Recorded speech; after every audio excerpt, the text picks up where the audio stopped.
Yan, hello. Good morning everyone. Yan, napaka-buti ng ating Panginoon kasi ginising niya tayo, di ba?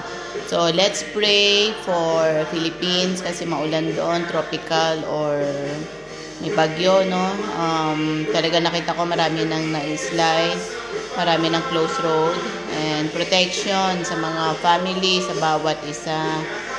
So, panalangin po natin because prayers are powerful and effective at magkaisa po tayong manalangin. Itaas po natin ang bansang Pilipinas. And of course, we need to pray for the SONA yata kahapon, di ba? Nagsona si President Marcos. So, let it be na yung will ng Panginoon ang matupad sa ating bansang Pilipinas at yung promise niya, yung nais niya sa ating bansang Pilipinas. So, makipag-isa po kayo because sabi ko nga, prayer sa powerful and effective pag tayong lahat ay sama-samang nananalangin sa ating Panginoong Jesus. So, let's pray. Lord, salamat po sa oras na ito. Salamat, Panginoon. We are praying for Philippines, O Lord God, itong dumaan na tropical storm or bagyo or any, Panginoon.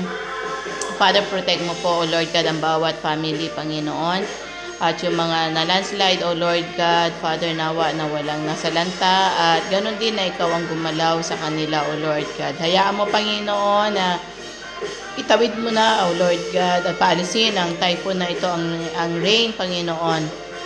At hayaan mo din ang iyong protection at gabay sa bawat isa, O Lord God.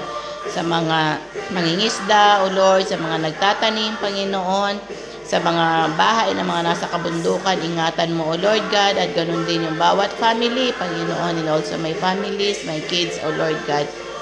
Protect them, O Lord, and provide all their needs, Panginoon, na hindi po magkukulang sa lahat ng bagay, O Lord God, especially pag ganito na maulan, marami, Panginoon, ang mahal, O Lord, ang mga paninda, or maraming hindi naka-harvest, O Lord God, but Father, we commit everything unto you because you are a faithful God.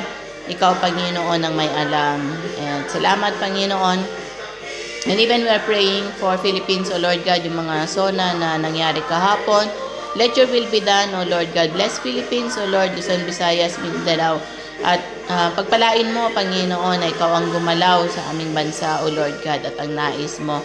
Hayaan mo, Panginoon, ang Pilipinas ay mag-rise up, O Lord God, at hayaan mo din na makita nila, O Lord God, nakakaiba because you called Philippines, O Lord, as a Christian and a blessed nation, O Lord God.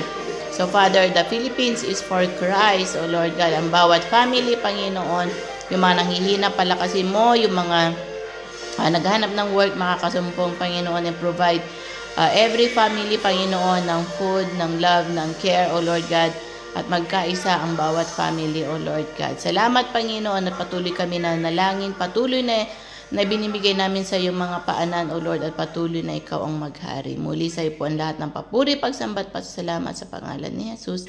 Amen and amen and amen. So muli po, shalom, shalom. May the Lord God bless you. And I hope prayers are powerful and effective at lagi po tayong manalangin. Bye for now.